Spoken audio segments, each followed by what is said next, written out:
जय हिंद दोस्तों, मैं कन्हैया कुमार एक बार फिर से आपका जी के प्लान पे स्वागत करता हूं।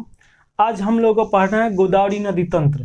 तो आइए स्टार्ट किया जाए। तो देखिए, सबसे पहले इसका उद्गम स्थल देखा जाए तो ब्रह्मागिरी पर्वत श्रृंखला में एक स्थान है त्र्यंबकेश्वर, वहीं से होता है जो कि नासिक में पड़ता है। तो यहाँ से इसका उद्गम होता है। और इसका बात किया जाए कि मुहासा कहाँ पे है, तो इसका मुहासा है आपका बंगाल के खाड़ी में। तो ये याद रखना है, उद्गम होता है महाराष्ट्र से और इसका मुहासा बंगाल के खाड़ी में। अब यहाँ पे जब हम लोग बात करें कि एक एक करके इसका सब सहायक नदी देख लिया जाए, तो देखिए जब ये चलता है तो इसमें सबसे पहले सहायक नदी आके मिलता है दुधवा, उसके बाद पूर्णा। तो ये याद रखना है। सहायक नदी जब भी पढ़िए तो एक तरीका से पढ़िए, जैसे इसमें सबसे पहले बाएं तट और दाएं तट को विभाजित कर दीजिए। तो ये ऊपर वाला जो इतना दिखाई दे रहा है ये आपका बाएं तट है और नीचे वाला जितना दिखाई दे रहा है वो दाएं तट है। तो याद करने में आसान हो जाएगा। अब इसके आगे जब बढ़ेगा तो इसका सबसे बड़ा सहायक नदी जिसका नाम है प्राणहिता, प्राणहिता आके इसमें मिलता है। और प्राणहिता नदी कहाँ से निकलता है, तो महाराष्ट्र के ही एक जगह है जिसका नाम है महाबलेश्वर पर्वत, और वहीं से ये निकलता है। प्राणहिता नदी इसका सबसे बड़ा सहायक नदी है, तो ये याद रखना है।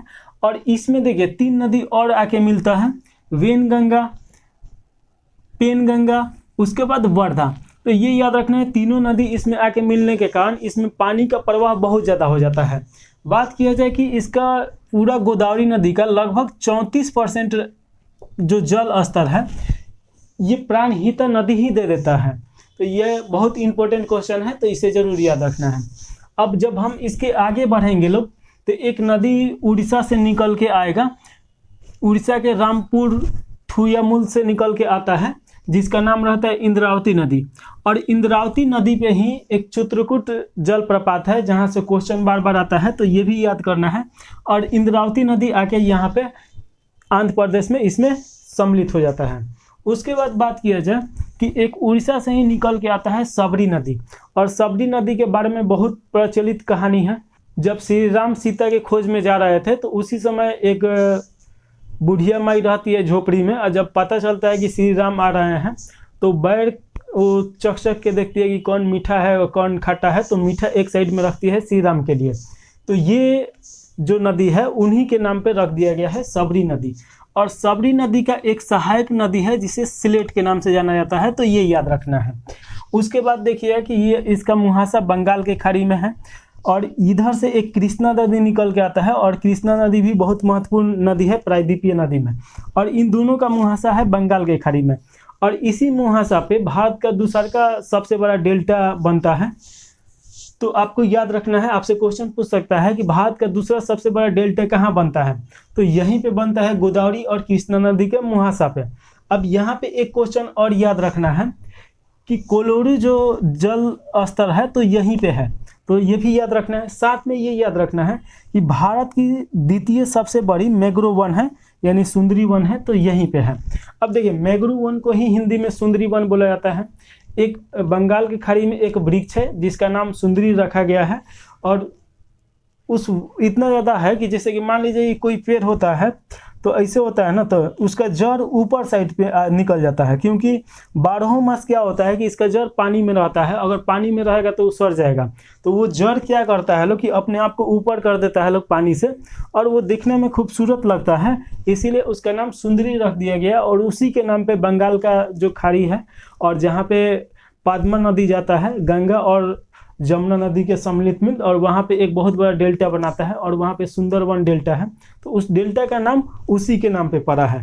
तो ये भी याद रखना है। तो इधर से तो हम लोग बाएं तट का तो देखिए लिए सभी। अब दाएं तट में याद करना है कि इसमें सबसे प्रमुख जो नदी है मंजरा है, इसी को मंजेर नदी के नाम से जाना जाता है या मदिरा नदी के नाम से जाना जाता है, तो ये याद रखना है।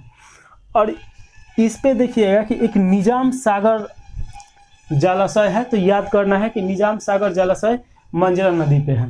तो इस प्रकार हम लोग देख लिए लोग। और इस पे कुछ और क्वेश्चन है, जैसे कि देखिए पोलावरम बांध जो है इसी नदी पे है, गोदावरी नदी पे।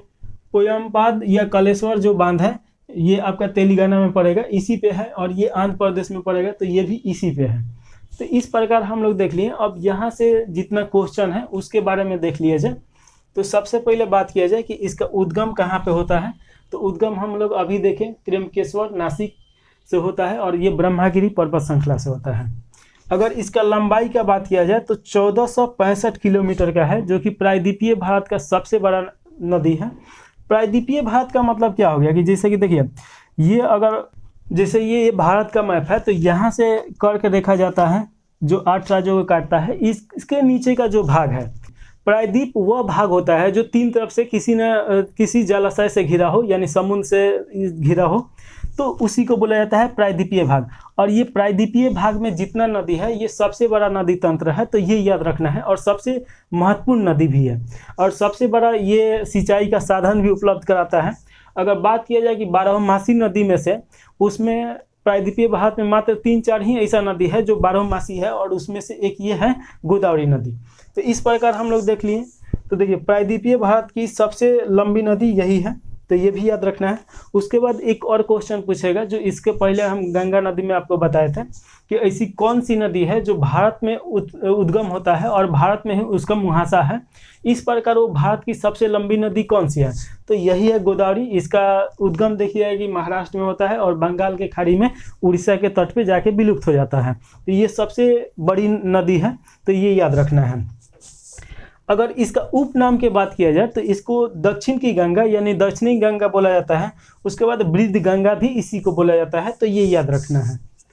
अब आगे देख लिया जाए तो देखिए, पोलावरम बांध आंध्र प्रदेश में इसी नदी पे है। उसके बाद पोचामपन बांध तेलंगाना में इसी नदी पे है। उसी को बोला जाता है कालेश्वर प्रोजेक्ट के नाम से भी जाना जाता है, तो ये भी याद रखना है, तेलंगाना में ही है कालेश्वर प्रोजेक्ट। अपवाह तंत्र अगर देखा जाए कि कितने राज्यों में है, तो महाराष्ट्र, छत्तीसगढ़, तेलंगाना, आंध्र प्रदेश, उड़ीसा, यानी कि 5 राज्यों में है। तो ये जरूर याद रखना है कि इसका तंत्र है कितने राज्यों में फैला हुआ है, तो 5 राज्यों में फैला हुआ है।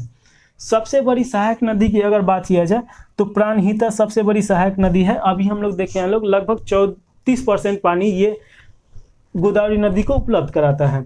अगर दाएं तट में सबसे बड़ी नदी की बात किया जाए तो मंजरा ही नदी है। हालांकि इधर से 2-3 ही नदी है जो कि छोटा मोटा है, वहाँ से क्वेश्चन नहीं आता है, तो यही नदी याद करना है।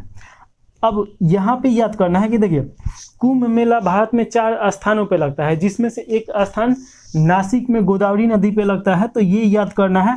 बाकी 3 जो है, एक गंगा नदी पे लगता है, एक गंगा यमुना के मुहासा पे लगता है, एक शिप्रा नदी पे लगता है, तो ऐसे करके याद करना है, उसको बाद में भी याद करा देंगे। अब यहाँ पे देखिए कि इसमें कौन कौन शहर इसके तट पे बसा है, तो एक नागपुर याद करना है, और नासिक तो जरूर याद करना है, बार बार ये क्वेश्चन पूछता है। उसके बाद महाराष्ट्र में ही औरंगाबाद है, तो ये याद करना है। और राजमुंद्री भी बहुत इंपॉर्टेंट है, ये आंध्र प्रदेश में है और इसी के तट पे है। राजमुंद्री से ये भी क्वेश्चन पूछेगा कि आपसे क्वेश्चन पूछा कि तंबाकू के उपलब्धता में यानी कि उपजाने में सबसे ज़्यादा 1 नंबर पे कौन सा राज्य है, तो आंध्र प्रदेश आता है। और उसका जो बोर्ड है तंबाकू बोर्ड, तो वो आंध्र प्रदेश की राजमुंद्री में ही है, तो ये भी याद करना है कि तंबाकू का बोर्ड कहाँ पे है, राजमुंद्री में। और राजमुंद्री किस नदी पे बसा है, तो गोदावरी नदी पे।